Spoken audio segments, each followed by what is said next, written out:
Sir ఎవరైతే మొన్న ఈ ఇన్సిడెంట్ జరిగినప్పుడు ఆదిల్ అని చెప్పి ఒక ఆయన చాలా మందిని సేవ్ చేశాడట, అతన్ని కూడా పట్టుకుని అతి కిరాతకంగా చంపిన నేపథ్యం. అసలు ఏంటి సార్ వీరి ధోరణి? అదే అన్నాను కదా, ఈ ది రెసిస్టెన్స్ ఫోరం అన్నది కొత్త సంఘటన ఒకటి ఏర్పడింది అక్కడ.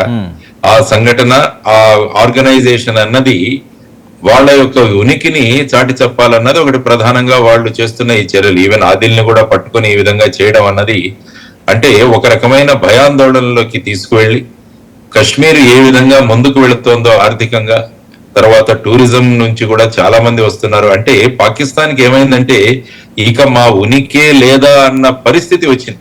ఆర్టికల్ 370 తీసివేయడం గాని, ఆ తర్వాత ఎన్నికలు జరపడం గాని, ఆ తర్వాత మళ్ళా కశ్మీర్లో టూరిజం పెరగడం, ఆ తర్వాత పెట్టుబడులు పెరగడం, ఇవన్నీ చూసి పాకిస్తాన్ కి ఏమనిపించిందంటే ఇక మన ఉనికికి మన అస్తిత్వానికే పెద్ద ఢోకా ఏర్పడింది అన్న ధోరణిలో ఈ విధమైన వాళ్ళ స్టేట్మెంట్స్ తీసుకున్న తర్వాత వాటిని ఆధారంగా ఐఎస్ఐ వాళ్ళ మద్దతుతో ఈ విధమైన టెర్రర్ ఆర్గనైజేషన్లు తీసుకురావడం అన్నది చాలా గర్హనీయమైన విషయం.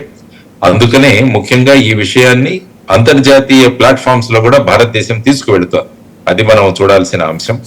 ఆ తర్వాత వచ్చేసి సైనిక పరంగా ఏ విధమైన చర్యలు తీసుకుంటారన్నది కూడా, ఎందుకంటే సమగ్రంగా ఆలోచించి మనం వెళుతున్న ప్రస్తుతం ఉన్న మన ఆర్థిక విధానాలు వీటన్నిటిని పరిశీలిస్తూ ఏ విధంగా వీటిని మనం నిరోధించాలి, ఖచ్చితంగా ఆ మోడుతోడు జవాబు దేంగే అంటే డెఫినెట్ గా మేము దీనికి సరి అయిన సమాధానం ఇస్తారని ప్రధానమంత్రి గారు కూడా చెప్పడం జరిగింది. కాబట్టి మన బాలాకోట్ లో మనం చేసిన సర్జికల్ స్ట్రైక్స్ అనుభవం మనకుంది. ఆ విధమైన అనుభవంతో ఒక దేశానికి ఉపయోగపడే, ఆ విధంగా పాకిస్తాన్కి భయం కలిగించే నిర్ణయాలను ఖచ్చితంగా మన కేంద్ర ప్రభుత్వం ప్రధానమంత్రి గారి నేతృత్వంలో తీసుకుంటారని మనం అందరం కూడా ఆశిస్తున్నాం. అన్ని రాజకీయ పక్షాలు కూడా కేంద్ర ప్రభుత్వం తీసుకునే చర్యలకు మేము అందరం కూడా మద్దతు ప్రకటిస్తామన్నది కూడా వాళ్ళు చెప్పిన అంశం.